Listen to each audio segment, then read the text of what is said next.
मनागरी कसरी बनु मनागरी। कर्ण दाइलाई असाध्यै रेस्पेक्ट गर्ने एउटा मान्छे हो र नेपालमा साँच्चै नै भन्यो भने यसको यो घोस्ट राइडिङको स्थापनाको पछाडि त्यसको अहिले कथा पनि भनौँला, त्यसको हात चाहिँ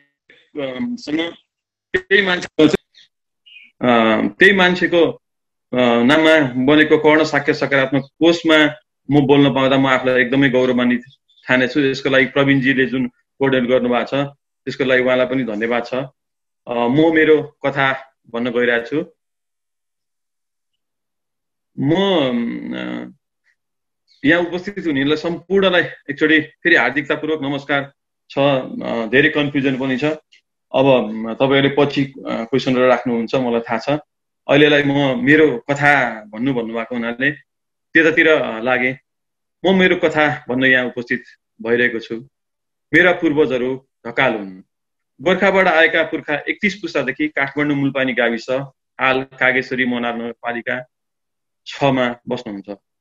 मेरो बुबा सरकारी जागिरी हुनुहुन्थ्यो। उपसचिव बुबाको अचानक मृत्यु भएपछि म बोतलको पानी फुटे चाहिँ छताछुल्लो भए। अनि छरिए।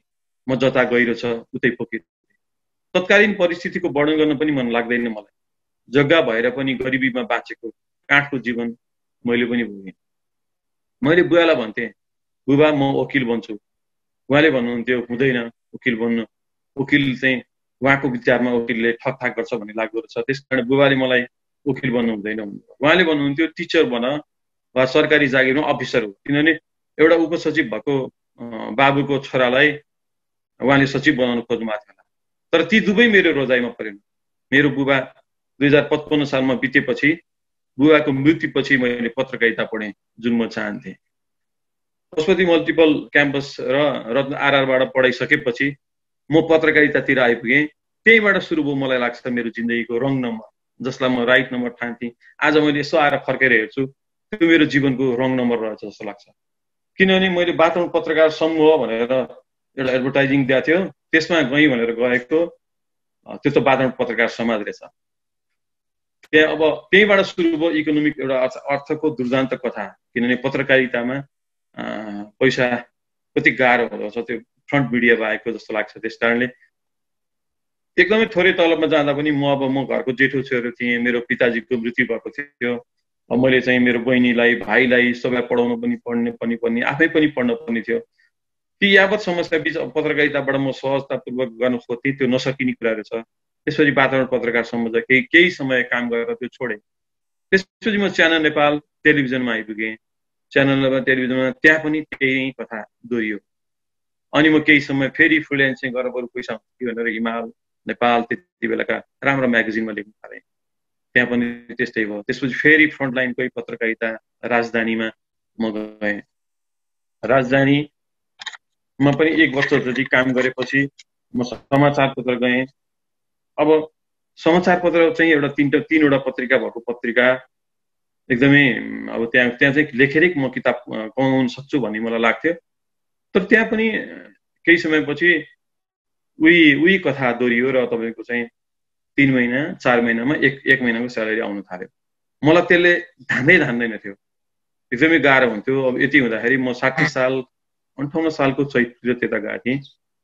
अनि 60 साल हुँदै गयो। त्यसपछि बिस्तारै समय सधैँ एउटै हुँदैन, फरक समय आउँदै गयो। फरक समय आउने क्रममा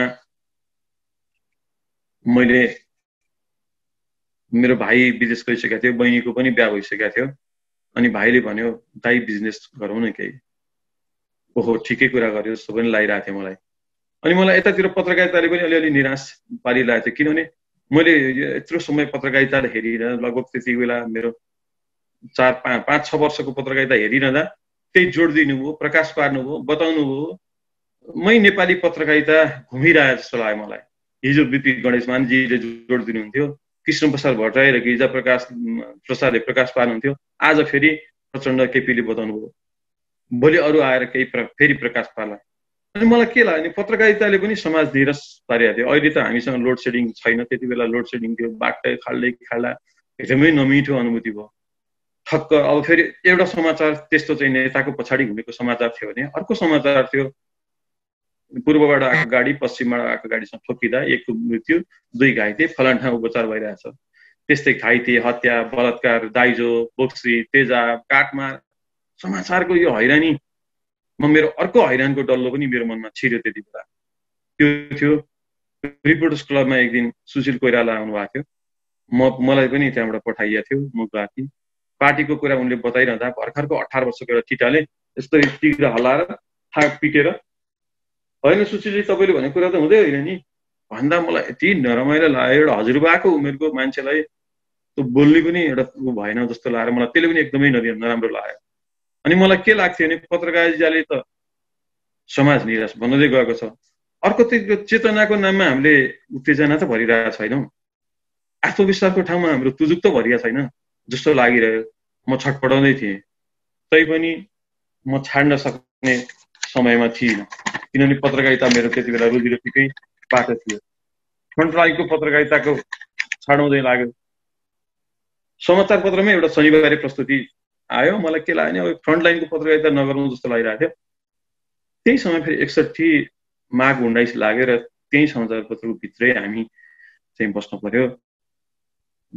र के भयो मैले मम्मीलाई फोन गर्न पाइनँ। तपाईँ सबैलाई अवगत छ। भाइलाई विदेश भएकोलाई फोन गर्नु फोनहरू काटेँ। अनि त्यही समय चाहिँ गाडी लिएर बाहिर माइतीघर मण्डललाई घुमिरहँदा त मान्छेहरू खुसी थिए त्यति बेला। साँच्ची नै एउटा राजाले केही गर्न खोज्यो हो कि ओहो भने जस्तो थियो। जबकि यतातिर तपाईँको फोनहरू काटिएको छ इन्टरनेटहरू काटिएको छ घरमा कुरा गर्न पाइँदैन। मान्छेहरू चाहिँ एउटा खुसी भएर हिँडिरहेको जस्तो लाग्यो। ओहो यो पनि अर्को निराश कुरो जस्तो लाग्यो। मलाई फ्रन्टलाइनको पत्रकारिता गर्नै मन लागेन किनभने पत्रकारिताले निराश नै बढी बढाएछ जस्तो लाग्यो। अनि समाचार पत्रमा त्यति बेला प्रधान सम्पादक हुनुहुन्थ्यो पुष्कर श्रेष्ठ। उहाँलाई भन्ने सर मलाई म फिचरमा राम्रो लेख्छु मलाई सौगातको जिम्मा दिनुहोस्। उहाँले हुन्छ भन्नु। त्यो सौगातको अङ्कमा मलाई चाहिँ निरस मान्छे बिच पनि एउटा राम्रो भएका मान्छेको किताब स्टोरी लेखौँ भन्ने लागेको थियो। त्यसको नाम चाहिँ गो अहेड भनेर राखियो र त्यो लेख्दै थिएँ। त्यही लेख्ने क्रममा त्यो एक दुई अङ्क 2-3 अङ्क लेखेपछि मेरो संयोग कस्तो आयो जिन्दगीमा भने त्यही लेख्थेँ र अचानक तपाईँको कर्ण साक्य दाइसँग मेरो भेट भयो। र आज समाचार पत्रको साँच्चै भन्यो भने जग भन्यो नि यो किताब पनि हो जुन किताबमा दाइले मलाई अन्तर्वार्ताहरू लिन पठाउनु मान्छेहरूको एउटा हेर्न सकारात्मक मान्छेको सङ्गत गऱ्यो भने कति राम्रो हुँदो जस्तो लाग्छ मलाई। भने यति एउटा कर्ण साक्यको ठाउँमा मैले अर्को मान्छे भेटाए भए यो नजन्मिनु पनि सक्थ्यो। अनि कर्ण दाइलाई भने दाइ मलाई त तपाईँको साथी फलानले चाहिँ किताब लेख्ने भन्ने कुरा गर्नुभयो भनेपछि कर्ण दाइले भन्नुभयो बाबु यो त घोस्ट राइटिङ भन्ने बाहिरतिर छ कमल यो गर्नुपर्छ नेपालमा भन्नुभयो। अनि मलाई अब त्यो एउटा उमेरको पनि एउटा स्पिड हुँदो रहेछ। 3को अङ्कमा एउटा स्पिड अहिले म 4को अङ्कबाट अगाडि आउँदैछु। त्यो 3को अङ्कमा थिएँ म 30को त्यो स्पिडमा कम्पनी दर्ता गरिहाल्नु जस्तो लाग्थ्यो। डराउँदैन थिएँ म कम्पनी दर्ता गरेँ। दाइले यहाँ लेख्नु पनि भएको छ तपाईँको यो किताबको पेज 23मा मैले केही साथीहरूलाई विभिन्न मेरो एक्लो प्रयासले मात्र यो पुस्तक पुरा गर्न सकिँदैन थियो। त्यसैले मैले केही साथीहरूलाई विभिन्न उद्यमीहरूको अन्तर्वार्ता लिन र उनीहरूको प्रोफाइल तयार गर्न सहयोग मागेको थिएँ। उनीहरूले पनि एकदमै खुसी भएर यो काममा स्वतस्फूर्त रूपले सहभागिता जनाउने प्रतिबद्धता जाहेर गरे। खुसीको कुरा के भयो भने एकजना सहकर्मी कमल ढकालको मनमा विभिन्न उद्यमीहरूको अन्तर्वार्ता लिने क्रममा औद्योगिक चिन्तन पलाएर आएछ। 3-4 घण्टासम्म ती उद्यमीहरूसँग बसेर कुरा गर्दा उनीहरूको अर्थपूर्ण क्षणमा उनी हराउन पुगेछन्। उनलाई लागेछ नेपालमा थुप्रै कर्मवीरहरू रहेछन् जो धेरै नबोलिकन आफ्नो कर्तव्य पुरा गरी समाज र देशलाई योगदान पुर्याइरहेका रहेछन्। उनीहरूका ती बहुमूल्य ज्ञान र अनुभवको नयाँ पुस्ताले अनुसरण गर्नुपर्छ। तर कतिपय उद्यमीहरू आफै लेख्न नसक्ने र कोही लेख्न नचाहने हुँदा उनीहरूको जीवन कथा पुस्तकमा उतार्न अब कमल ढकालले एउटा घोस्ट राइटिङ सेन्टर अर्थात् आत्मकथा लेखन केन्द्र खोल्ने विचार गरेका छन्। मलाई लाग्छ म सक्छु पुस्तकको यो पहिलो सकारात्मक प्रतिफल उदाहरण हो। यो कर्ण दाइको लेख्नु भएको पेज 23मा म सक्छुको पेज 23मा साँच्चै त्यो लेखिएपछि पनि एउटा तपाईँको चाहिँ भित्र अझ बढी छिर्छ मान्छे। अनि मलाई के लाग्यो यो कम्पनी दर्ता गरिसकेको थिएँ दाइले मैले सोधेर अनि मैले यो चाहिँ घोस्ट राइटिङको बारेमा अलि बढी पढ्न थालेँ जान्न थालेँ के रहेछ त यो भन्न थालेँ।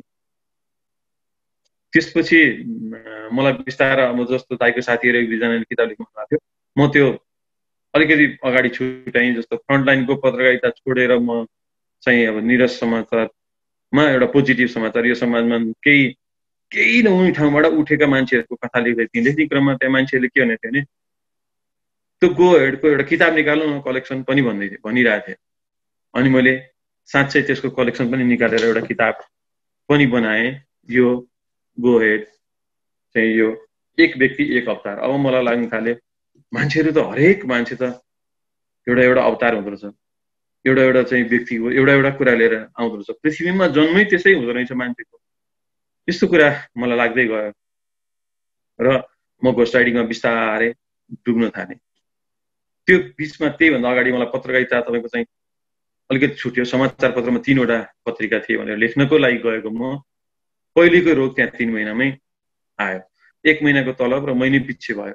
अनि मलाई पत्रकारिता पनि गर्न मन लागेन, किनभने त्यो गर्नु हुँदैन भन्ने लाग्थ्यो। मेरो मनले त्यो सक्दा पनि सक्दैन थियो। भाइले पनि अब बाहिर गइसकेको थियो, मैले होइन भने बहिनीको बिहा भइसकेको थियो। म आफू भाइले एउटा बिजनेस गरौँ भन्ने लाग्यो, मलाई ठिक लाग्यो। त्यो बिजनेस गर्नुपर्छ भने चाहिँ हामीले ट्राभल एजेन्सी हुँदै युनिफर्म खोल्दै गयौँ र म यतातिर व्यापार गर्दै पनि थिएँ, यतापट्टि तपाईँको हरेक दिन म समाचार पत्र बिहान अथवा जान्थेँ। त्यसपछि तपाईँको बुधबार त्यसको सेटिङ थियो, त्यसपछि म घर आउँथेँ। मलाई त्यो स्वतन्त्रता समाचार पत्रले दिएपछि मैले बिस्तारै यतातिर बिजनेस र यतातिर पत्रिका सँगसँगै अक्षर पनि गर्थेँ। अब दाइले यो लेखेपछि र यो गो हेड पनि निक्लेपछि मलाई के लाग्ने, ओहो घोस्ट राइडिङलाई चाहिँ अब चलाउनु पर्छ, दर्ता मात्र गरेर राखेर हुँदैन, कम्पनीलाई कम्पनीको रूपमा फर्म गर्नुपर्छ र यस्तो देशभरिको मान्छे कथा लेख्नुपर्छ भन्ने मलाई लाग्दै गयो। र मान्छेले पनि समाज हेर्नुहोस्, मान्छेको प्रेरणाको मल मान्छे नै हो। सबभन्दा ठुलो प्रेरणा भने मान्छेले नै दिन्छ। मान्छे देख्न त तपाईँको बाघबाट लिन सकिन्छ, विभिन्न जङ्गली जनावर यत्रो चराचर जगतमा यत्रो कुरा छन्, प्रकृतिको धेरै कुराबाट पनि लिन सकिन्छ। तर सबभन्दा बढी मान्छेकै कुराले मान्छे चाहिँ बढी प्रेरित हुन्छ। अनि म त्यो दाइको कुराले प्रेरित भएपछि त्यसलाई एउटा सानो अफिस फर्मेसन गरेका थिएँ। 2-3 जना स्टाफ राखेर मार्केटिङ गर्न थालेँ। मान्छेले बुझ्दैन थिए, प्रवीणजीले भन्नुभएको थियो घोस्ट राइडिङ मान्छेले बुझ्दैनन् के हो भन्ने। जस्तो अब विकसित मुलुकमा यो त 250 वर्ष अगाडि एउटा ट्रेन्डको रूपमा आइसकेको कम्पनी, अब एउटा लेखनको घोस्ट राइडिङ भन्ने संसारभरि छ त्यो। तर नेपालमा त्यो बुझिँदैन थियो। भूतको लेख्ने हो, भूत घोस्ट हुने, भूत राइटिङ भने भूत लेख्ने के लेख्ने भन्थे। कति मान्छेले त मलाई भूत लेखक भनेर तपाईँको सम्मान पनि, तपाईँको एउटा एक्जिबिसनमा सम्मान पनि भूत लेखक भनेर गर्नुभएको छ। त्यस कारणले मान्छेले बुझ्दैन क्या। अब बुझाउनु पर्ने, किनभने म त्यसमा एकातिर पत्रकारिता अक्षर, एकातिर उद्योग, त्यो दुईटाको एउटा संयोग म चाहँदै रहेछु। मेरो मनले पनि चाहँदै रहेछ। चाहने क्रममा दाइलाई भेट भयो, किताब निक्ल्यो। त्यसपछि विकासानन्द गुरुले पनि मोटिभेट गर्नुभयो। हुँदै हुँदै अब त्यो एउटा अफिस इस्टाब्लिस गरेँ। तर मान्छे कसैले एकजना पनि त भेटेर किताबको काम गर्दैन थिए। त्यही दाइको साथी 2-2 जना दिनुभयो, उहाँको गरेर सुरु गर्दै थिएँ। त्यसपछि मलाई के लाग्यो भने, ओहो यो त एउटा एक्जिबिसन गर्नु पर्यो जस्तो लाग्यो। अनि एम्बुरी बुक लिएर मैले 2071 सालमा भ्रिकुटी मण्डलमा भदौको 27 गतेदेखि असोजको 6 गतेसम्म लगातार त्यो बेला एक्जिबिसन गरियो। एक्जिबिसन पछि मान्छेले घोस्ट राइडिङ भन्ने चिने। यति मान्छेले गाली गर्थे, साहित्यकारहरूले पनि यति गाली गर्थे। अर्का किताब लेखिदिने, किनले दिने अर्का किताब लेखिदिए चाहिँ तपाईँको साहित्य बिग्रेन भनेर मलाई बहुत गाली गर्थे। तर म भित्र एउटा के पलाइसकेको थियो भने, त्यो साँच्चै भन्यो भने कर्ण साकेत दाइले नै हातेको पनि मलाई के पलाइसकेको थियो नि, होइन मान्छेको यत्रो मान्छे चाहिँ मरिरहेछन् मान्छेहरू, यो चाहिँ किताब त बनाउनु पर्छ, मान्छेले जेसुकै भनिरहेको थियो। त्यो एक्जिबिसनमा मैले साहित्यकारको गाली मात्रै खाएँ 2071 सालमा। त्यसपछि मलाई मेरो गो हेड पनि 70 मा निक्लेको। मान्छेले इन्टरभ्यू लिन्थे, ओहो साहित्यकारज्यू भन्थे। मलाई होइन जस्तो लाग्थ्यो आफू साहित्यिक, किनभने मान्छेले कथा मैले लेखेको एउटा त्यो प्रोफाइल लेखेको, प्रोफाइलको किताब निकाल्यो, त्यो त साहित्य होइन भन्ने मलाई लाग्थ्यो। तर साहित्यमा पढ्दै क्रिएटिभ राइटिङ पढाइ थालेँ। अनि मलाई के लाग्यो भने, ओहो अब यो नेपालभरिको साहित्यकारको चाहिँ के छ त हाल, उहाँहरूको कथा सुनौँ, उहाँहरूको चाहिँ कहानी सुनौँ, त्यो चाहिँ एउटा कोर्स बनाएर काम गराउन भन्ने लागेपछि सृजनात्मक लेखन प्रशिक्षण भनेर मैले 71 साल त्यही भदौमै यो फर्स्ट ब्याच सुरु गरियो र अहिले त्यो 71 पछि निरन्तर चलाएछ। अहिले कोरोनाले स्टप भयो, 14 ब्याच चलिसकेको छ, त्यो 13औं ब्याचसम्म सकिसकेको छ। आज तपाईँ लगभग 300 मान्छे त्यो क्रिएटिभ राइटिङमा पढ्नु भएको छ। त्यति पनि त्यो पनि मलाई अगाडि गर्थे। मान्छेले चाहिँ के अरे अर्काको चाहिँ कथा लेखिदिने, कविता लेखिदिने, निबन्ध बनाइदिने भन्नुहुन्थ्यो मान्छेहरूले। तर मलाई के लाग्थ्यो भने म एउटा डेडिकेटेड थिएँ। कति कुरा त मेमोइरमा हजुरले चाहिँ भन्न सकिन्छ, फलान ठाउँमा यो मितिमा यो घटना भयो, यो घटना भयो, यो भयो। तर मान्छेहरूले मान्छेको कथामा नराम्रो कुरो कम लेख्छन्, कम लेख्न चाहन्छन्, धेरै लेख्न मन गर्दैनन्। अनि त्यो धेरै लेख्न मन नगरेपछि मान्छेहरूले त्यहाँभित्र चाहिँ तपाईँको यसले धोका दियो, यसले उ गर्यो, यसले गर्यो भन्न सकिँदैन। त्यो कुरा चाहिँ कथामा, कवितामा, निबन्धमा निक्लिन सक्छ भन्ने मलाई लाग्थ्यो। र अनि मैले क्रिएटिभ राइटिङ पनि चलाउँदै आएँ। क्रिएटिभ राइटिङ पनि चल्यो बिस्तारै। अब 14औं ब्याच भइसक्यो, त्यसलाई चल्यो नै भन्नु पर्यो। अब तर यसको इकोनोमिक भ्यालु चाहिँ अर्कै छ। दाइले अहिले उद्योग, अक्षर उद्योगको भन्नुभयो, त्यो पनि कुरा पछि गरौँला।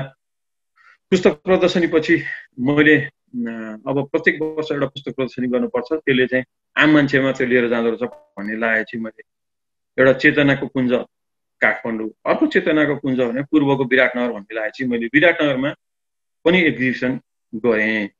त्यहाँ त मलाई त साहित्यकारले यसरी तपाईँ ठाउँलाई लिएर घोस्ट राइटिङले चाहिँ यस्तो गर्ने के हो, घोस्ट राइटिङ भूत लेखन, अर्काको लेखेर चाहिँ पनि साहित्य हुन्छ भन्ने लाग्यो। अब यहाँको साहित्यकारलाई म आलोचना गर्न चाहन्न। आग्रह मेरो के छ भने बुझ्न आग्रह छ, यो कहिलेदेखि छ, के छ, कसरी चलिरहेछ संसारमा घोस्ट राइटिङ भन्ने मेरो बुझ्नलाई आग्रह गर्ने म उहाँहरूलाई।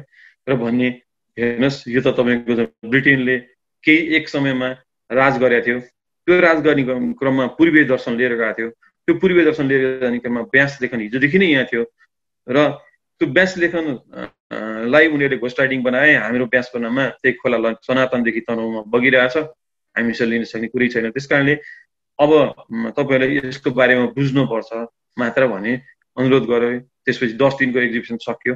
त्यहाँ मैले एउटा मलाई के लाग्यो भने अब एक ठाउँ त्यस्तो बनाउनुपर्छ जुन एउटा यो घोस्ट राइटिङ साँच्चै पनि व्यासको चाहिँ एउटा ब्रान्डलाई उनीहरूले लन्डनले लिएर गएर संसारभरि बनायो भन्ने मेरो अनुभूति सहित मलाई के लाग्यो भने बाँसको एउटा घर बनाउनु, घरहरू बाँसको बनाउनुपर्छ जहाँ मान्छे लेख्न। अहिले मैले तपाईँलाई अहिले एकछिन अगाडि देखाएको पनि थिएँ, जहाँ लेख्न पाइयोस्, पढ्न पाइयोस्, नाटक हेर्न पाइयोस्, खाजा खान पाइयोस्, त्यस्तो एउटा ठाउँ बनाउनु जरुरी छ नेपालमा भन्ने मलाई त्यो विराटनगरमा अनुभूति भयो। धेरै साहित्यकारले भनेपछि मलाई त्यो एकदमै अनुभूति भयो र अनि मलाई त्यो जग्गा खोज्न थालेँ। समय कस्तो मिल्यो भने ठ्याक्कै 73 वैशाखमा मैले त्यो गर्मी महिनामा उहाँ गरेको थिएँ। चैतसम्ममा मैले अहिले यहाँ जहाँ बसिरहेको छु यो ठाउँको जग्गा फेला पारेपछि त्यो बनाउन थालेँ र लेखन कुञ्ज यसरी तयार भयो। बिस्तारै पुस्तकहरू निक्लिँदै गए, एकपछि दुई, दुईपछि 3 गर्दै मान्छेहरूले घोस्ट राइटिङलाई बिस्तारै चिन्ने गए। अब म घोस्ट राइटिङमा यति डुब्न थालेँ कि मैले मान्छेलाई दुई प्रकारले हेर्न थालेँ।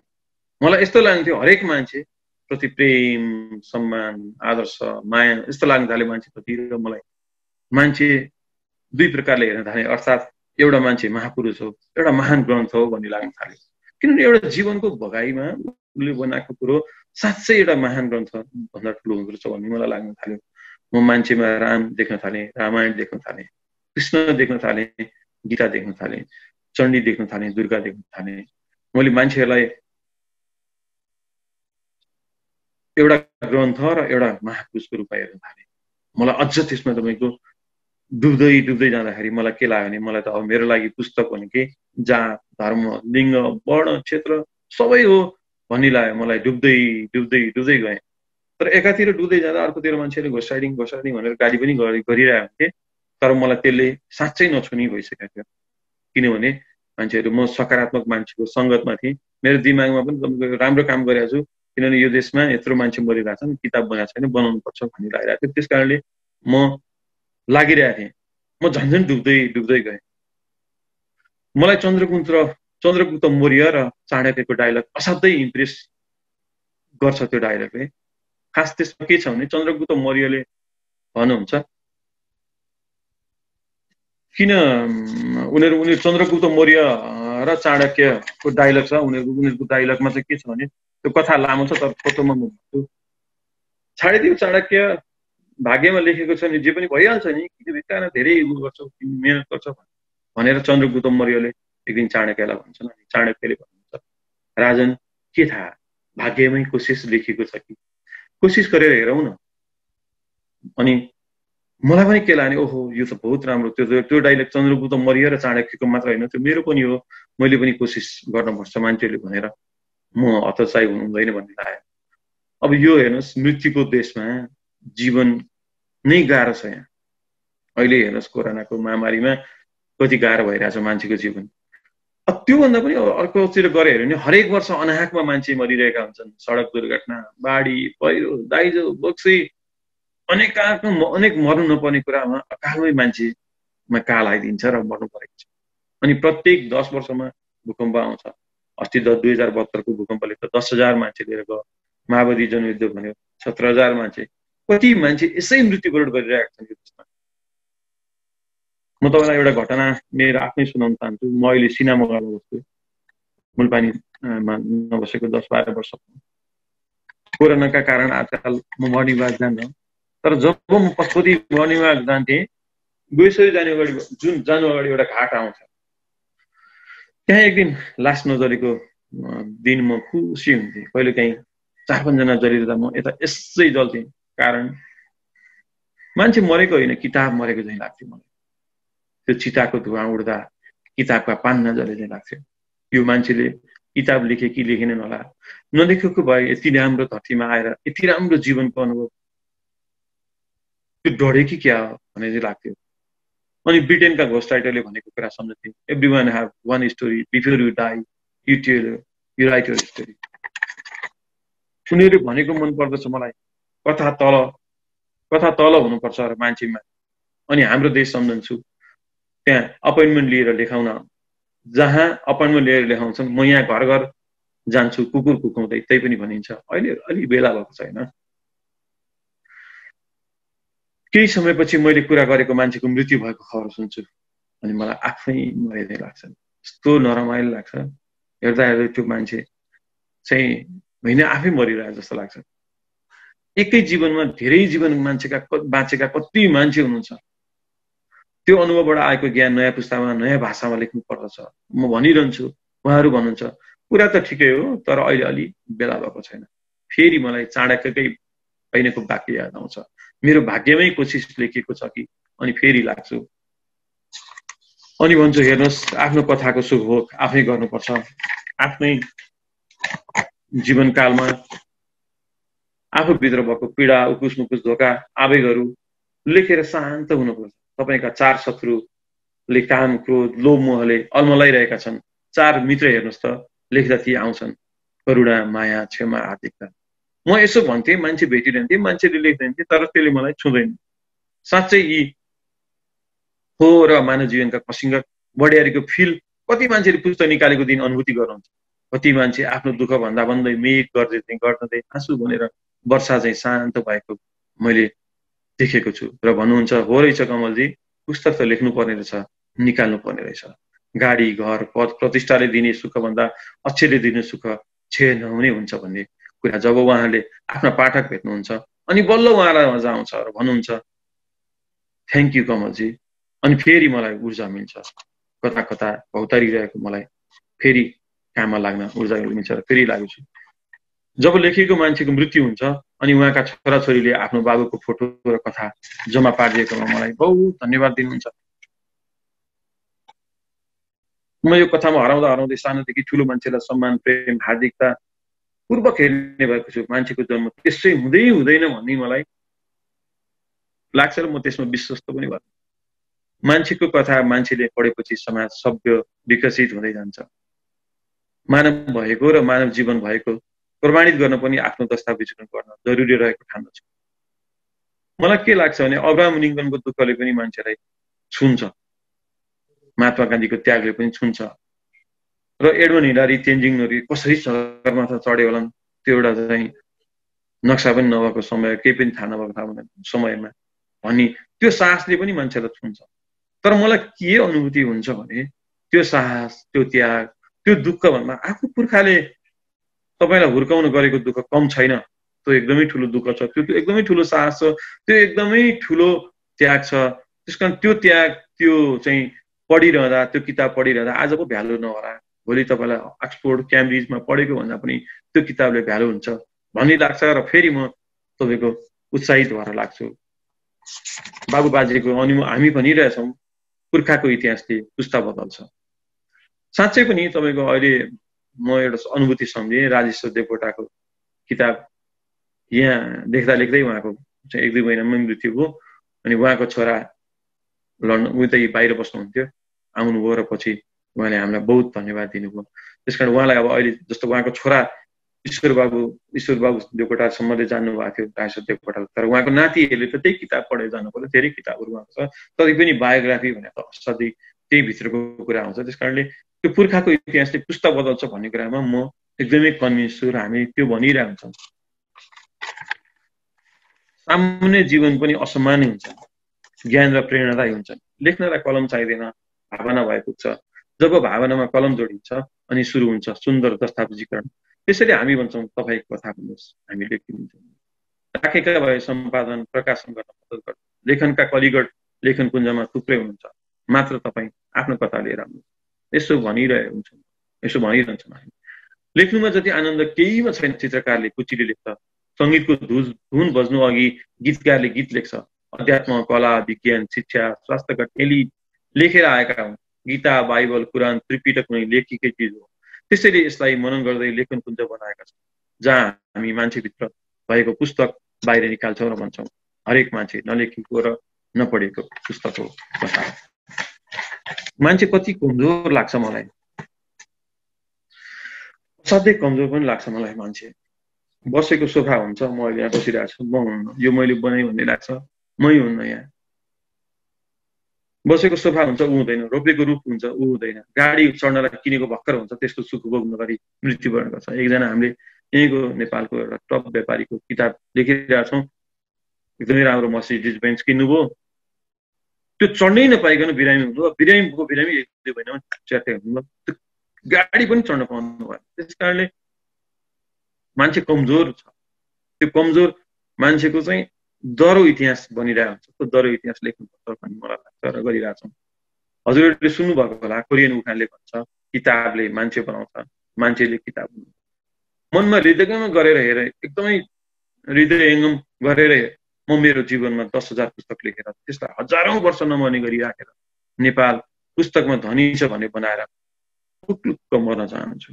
मेरो उद्देश्य, लक्ष्य यही नै हो। अहिले मेरो लागि मान्छेको पुस्तक दिन हो, रात हो, बिहान हो, साँझ हो, पञ्चतत्व हो, पञ्चवायु हो। हामीले अहिले 478 वटा किताब लेखिरहेका छौँ, 101 वटा प्रकाशित पनि भइसके। अब म तपाईँको के लाग्छ भने यी किताब म भएन भने त सुरक्षित हुन पनि सक्छन् भन्ने मलाई अनुभूति भइरहेछ। आजकल एकदमै अनुभूति भइरहेछ। र मलाई के लाग्छ भने यो किताब त अब म 4 को लाइनमा हिँड्दैछु, एकैछिनमा म 5 आइपुग्छु, एकैछिनमा 6 आइपुग्छ। उमेर त यति चाँडै जाँदो रहेछ। कहिलेकाहीँ यसो हेर्छु, मलाई पहिला 40 वर्ष यति बुढो लाग्थ्यो। अहिले आफै 40 वर्ष माथि हुँदै आउँदाखेरि ओहो होइन रहेछ, 40 त यङ रहेछ जस्तो लाग्छ। त्यस कारणले अब भोलि मलाई 50 यङ लाग्छ, पछि 60 यङ लाग्छ, अब 70-80 हुँदै जाने बेला आउँछ। सबै कहाँ सत्यमन जोशी, माधव घिमिरे जस्तो हुन सकेला र। त्यसकारण मलाई के लाग्छ भने यो जुन किताब बनिरहेछन् ती किताबको सुरक्षा हुनु जरुरी छ। त्यो किताबको सुरक्षा हुनु जरुरी छ भनेर मैले काभ्रेमा 40 रुपैयाँ जग्गा किनेर त्यसलाई एउटा लेखन ग्राम, राइटर भिलेजको रूपमा परिकल्पना गरिरहेको छु। त्यो परिकल्पनामा मेरो के छ भने त्यहाँ लगभग मैले भने पनि छु एउटा 2टा इन्टरभ्यूमा, साँच्ची नै पनि एउटा साहित्यकारलाई मैले अपमान गरे होइन, म एकदमै मान्छु। तर त्यो भित्र चाहिँ एकदमै दरिद्रपन छ साहित्यभित्र, त्यो हटाउनु पर्छ। त्यो हटाउनको लागि इकोनोमिकमा पुग्दैन, त्यो एउटा चेतनाको कुरा पनि रहेछ। त्यसकारण मलाई के लाग्छ भने 100 वटा जति घर बनाएर त्यो लेखन ग्राम बनाउन पाएदेखि र त्यहाँ तपाईँको संसारभरिका लेखकहरूलाई ल्याउनु पाएदेखि त्यो चाहिँ एउटा वास्तवमा नेपालमा एउटा धेरै राम्रो कथाहरू भन्ने अनुभूति हुन्छ र संसारका लेखकहरू त्यहाँ आउँछन्, लेखकहरूलाई भेट्न पाइन्छ। यताबाट एउटा लेखक निक्लिन्छ, उताबाट तपाईँको चित्रकार निक्लिन्छ, उताबाट तपाईँको चाहिँ पेन्टर निक्लिन्छ, उताबाट अर्को फोटोग्राफर निक्लिनु होला, उताबाट सङ्गीतकार निक्लिनु होला, उताबाट गायक निक्लिनु, त्यस्तो एउटा गाउँ बनाउनु जरुरी छ लाग्छ। र मैले आफ्नै पैसाले 40-50 रुपियाँ जग्गा किनेर त्यहाँ राखेको छु। अब म त्यसलाई त्यस्तै बाँसको घर बनाएर त्यहाँ एउटा लेखन ग्राम बनाउन चाहन्छु, जहाँ चाहिँ यहाँबाट आउँदाखेरि जाँदाखेरि एउटा गाडी होस्, त्यो गाडीमा मान्छेहरू त्यहाँ लेखन ग्राम जाउँ, संसारभरिका राइटरहरू आउँदाखेरि त्यहाँ जाउँ। र नेपाल साँच्चै वास्तवमा धनी रहेछ है, यो चाहिँ कथामा बहुत धनी देश रहेछ भन्ने मान्छेलाई जानकारी होस् भन्ने मेरो अनुभूति सहित म त्यसमा लागिरहेको छु। अब 2081 साल, अहिले 77 मा छु म। 2081 पछि म त्यहाँ त्यस्तो घर बनाउँछु र 100 जना जति लेखकलाई र गाडी र घर बनाउन सक्यो भने मेरो एउटा, र त्योभन्दा पनि जुन 8-10 हजार 10 हजार किताब म जीवनमा लेख्छु भनेको छु, त्यो किताब बनेपछि र त्यसलाई तपाईँको चाहिँ म मरेपछि पनि सुरक्षित हुने गरी राखेर म माथि जान चाहन्छु। मेरो इच्छा, उद्देश्य, लक्ष्य नै यही हो। अब बोलाएर गर्नु भने मेरो लागि त एउटा ठुलो यज्ञ जस्तो हो आजको दिन। यो यज्ञ तपाईँहरूले लाइरहनु भएको छ, त्यसमा म चाहिँ एउटा बाहुनको उसमा बोलिरहेको छु जस्तो लाग्छ मलाई। अब आजकल के लाग्छ भने त्यो मान्छेको जीवन छ नि, त्यत्रो तपाईँले हामीले अब अहिले भनौँ न 478 किताब लेख्दैछौँ र 100 किताबहरू निक्लिसके 100+ भनेपछि मलाई के लाग्यो भने आजकल मान्छेहरू साँच्ची मान्छे त केमिकल पो रहेछ कि क्या हो। सानो कुरामा अहिले म तपाईँको यहाँ तपाईँले हेरिरहनु भएको छ, सुनिरहनु भएको छ, म अहिले गरेर रोइदिएँ भने तुरुन्तै तपाईँलाई एकदमै नरमाइलो लाग्छ। कस्तो एउटा मान्छे भनेको असाध्यै। मैले यो किताब बनाउँदा 500 नेपालका धेरै राम्रा मान्छे, टप मान्छे चाहिँ टप यस अर्थमा पदले मात्र होइन, पद र प्रतिष्ठाले मात्र होइन, टप यस अर्थमा कामको अर्थमा मैले टप मान्छेहरू भेट्ने संयोग पाएँ। अब त्यसलाई कर्म भनौँ, भाग्य भनौँ, अहिले मैले भने जस्तै कोसिस भनौँ, त्यो मैले भेटिरहेँ। मलाई के लाग्छ भने मान्छे त केमिकल जस्तो पो रहेछ। सानो कुरामा मान्छे त्यत्रो ठुल्ठुलो मान्छे मेरै अगाडि रोइरहेको देख्छु, मलाई त अचम्म लाग्छ। ओहो होइन होला जस्तो लाग्छ। तपाईँको चाहिँ अध्यात्म, विज्ञान, शिक्षा, स्वास्थ्य, संस्कृति, राजनीति, पर्यटन, तपाईँको साहित्य, सङ्गीत, कला, सबै क्षेत्रको मान्छेको त एउटै खालको हुँदै जस्तो लाग्छ। यति कन्फ्युज छु म आजकल मान्छे देखेरै कहिलेकाहीँ। अनि यत्रो ठुल्ठुलो भने मान्छे, समाजले ठुला भने मान्छेलाई मलाई यत्रो लाग्छ। किन त्यत्रो लाग्छ भने त्यो मानवीय संवेदनामा त उस्तै रहेछ भने आफ्नो लागि, खालि आफ्नो लागि सेल्फ सेन्ट्रिक मात्र पनि रहेछ, फेरि त्योभित्र दया पनि रहेछ। अनि मलाई के लाग्छ भने मान्छे त केमिकल पो रहेछ। यो त एउटा वास्तवमा तपाईँको बायोलोजी अथवा केमिस्ट्री अथवा फिजिक्स अथवा तपाईँको चाहिँ अध्यात्म अथवा विज्ञान अथवा केले हेर्ने मान्छेलाई होइन। मान्छे त तपाईँको सानो कुरामा तपाईँको झर्र रोइ पनि हाल्छ।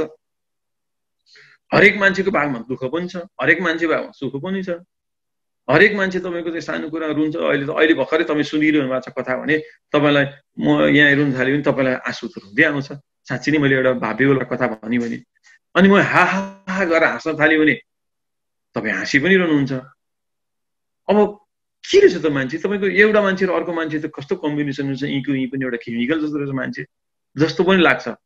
ओहो, यो मलाई बडा गजब लाग्छ त्यो कुरो। अनि मलाई के लाग्छ भने राजनीति गर्ने मान्छे त अलिक कठोर होला नि जस्तो हामीलाई लाग्छ नि त। राजनीतिलाई अहिले त्यसरी भयो भने राजनीतिले फ्रस्ट्रेसन भएको समाज छ। जहिले पनि तपाईँको यत्रो वर्षदेखि राजनीतिले हामी फ्रस्ट्रेसनमा छौँ। सामाजिक ढङ्गका अरू विभिन्न ढङ्गका मान्छेले काम गरेका छन्, तैपनि अब नीति त त्यही राजनीतिले गभर्न गर्छ। त्यहाँको मान्छे चाहिँ अलिक कठोर होला नि जस्तो लाग्थ्यो मलाई। अहिले मैले भनौँ 3-4 जना जुन एउटा टप लेभलका भिभिआइपीहरूका किताब बनिरहँदा थाहा पाएँ, ती पनि तपाईँको सानसानो कुरामा रुँदो रहेछन् बा। अनि मलाई अचम्म लाग्छ, मान्छे त तपाईँको तलदेखि। अनि अब ल ठिकै छ, राजनीति संस्कृति गरे त अब अध्यात्ममा माथि गएको मान्छेले त त्यो नगर्ला नि भन्ने लागेको थियो मलाई। अध्यात्मको मान्छे किताब लेख्ने त्यो पनि त्यस्तै लाग्छ। भनेपछि यो वास्तवमा मान्छे हुनुकै सुगन्ध नै त्यही रहेछ। अस्ति राष्ट्रकविले मैले सोधेको थिएँ, मैले एउटा आर्टिकल पनि लेखेको थिएँ। राष्ट्रकविज्यू, जीवनको तपाईँ 101 वर्षमा हामी यहाँ क्रिएटिभ राइटिङबाट हामीले फिल्ड राइटिङ लिएर जान्छौँ। अनि विभिन्न मान्छेको चाहिँ घरमा लिएर जान्छौँ। मदनमणि दीक्षितलाई लान्थ्यौँ, त्यसपछि सत्यमोहन जोशीका लान्छौँ। एउटा उमेर पुगेको, उमेर पनि धेरै ठुलो कुरो जस्तो लाग्छ मलाई, उमेर मार्नु पनि। तर त्यो त्यसै उमेर 100 वर्ष चाहिँ जीवित सर्दम सतम भन्छ, त्योभन्दा माथि 1-1 वर्ष गइसक्नुभयो हाम्रो गइसक्नु भएको, अस्ति भर्खर बित्नु भयो। राष्ट्र कविलाई भेट्दा मैले सोधेको थिएँ अस्ति, सेतो पार्टीमा आर्टिकल पनि ल्याएँ। जीवन चाहिँ के हो त? अब यत्रो मान्छेको जीवन भेटिरहेको छु म होइन, यत्रो मान्छेको जीवन पढिरहेको छ, लेखिरहेछ, भनिरहेछ, तै पनि जीवन के हो जस्तो लाग्ने। अनि सोधेँ मैले, जीवन चाहिँ के हो त हजुर, जीवनको स्वाद चाहिँ के हो भनेर सोधेँ। अनि उहाँले भन्नुभयो रहस्य हो। हेर्नुहोस्, रहस्य नभयो भने तपाईँको चाहिँ संसारमा कोही पनि रहँदैन भन्नु। त्यसलाई उहाँले तार्किक रूपमा चाहिँ भन्नुभयो। उहाँप्रति मेरो श्रद्धाञ्जली पनि छ, सधैँ राष्ट्रकवि ज्यूप्रति। यति लामो जीवनमा यस्तो राम्रो कुराहरू दिएर जानुभयो। अनि उहाँले भन्नुभयो रहस्य हो नि जीवन त, किनभने रहस्य भएन भने कोही पनि टिक्दैन, तपाईँ पनि टिक्दैन, म पनि टिक्दैन भन्नु। एकछिन मैले सोधेँ कसरी हजुर? हाम्रो साथीहरू पनि जानुभएको थियो, 13औं ब्याज हो कि 12औं ब्याज कल लिएर गएको थिएँ मैले। अनि उहाँले भन्नुभयो अब एउटाको अर्को शत्रु हुन्छ, एउटा गाउँको अर्को गाउँ शत्रु हुन्छ, एउटा राष्ट्रको अर्को राष्ट्र शत्रु हुन्छ, गाउँको गाउँ राष्ट्रको राष्ट्र शत्रु हुँदैछ, त्यसले अर्कोलाई मार्न खोज्दा को बाँकी रहन्छ यहाँ भन्नु। ओहो, साँच्ची नै पनि ठिकै हो।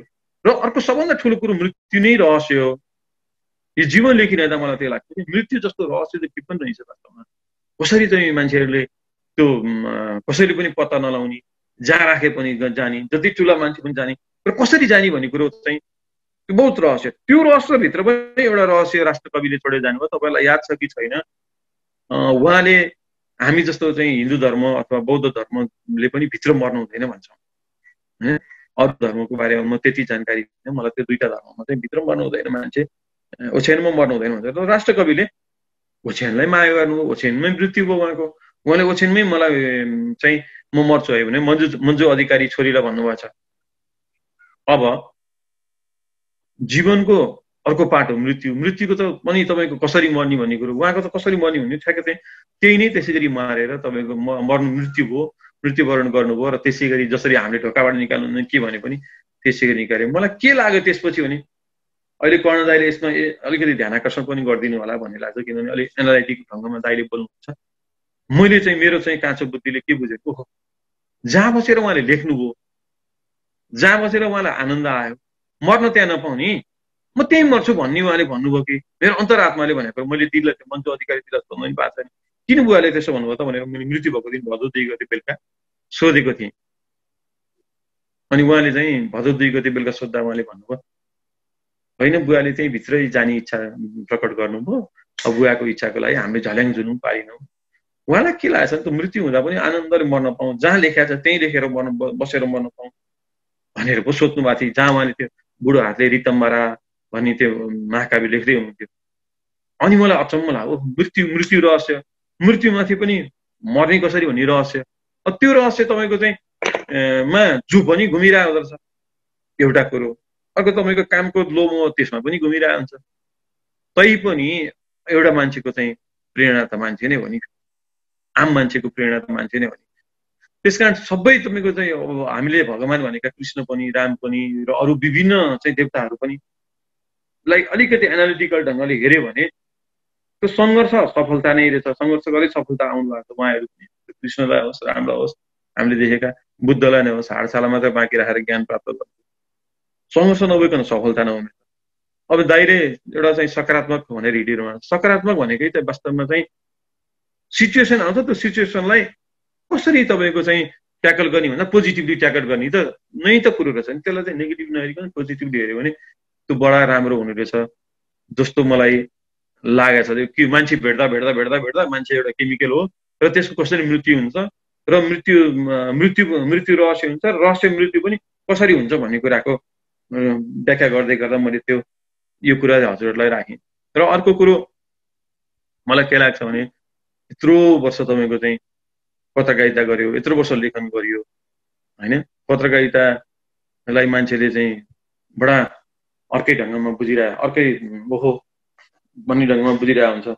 त्यो पत्रकारिताभित्र पनि आफ्नै दुःख, त्यस कारणले जहाँनिर तपाईँको दुःख हुन्छ त्यहीँनिर त त्यही दुःखकै जगमा त तपाईँको सुख हुने रहेछ।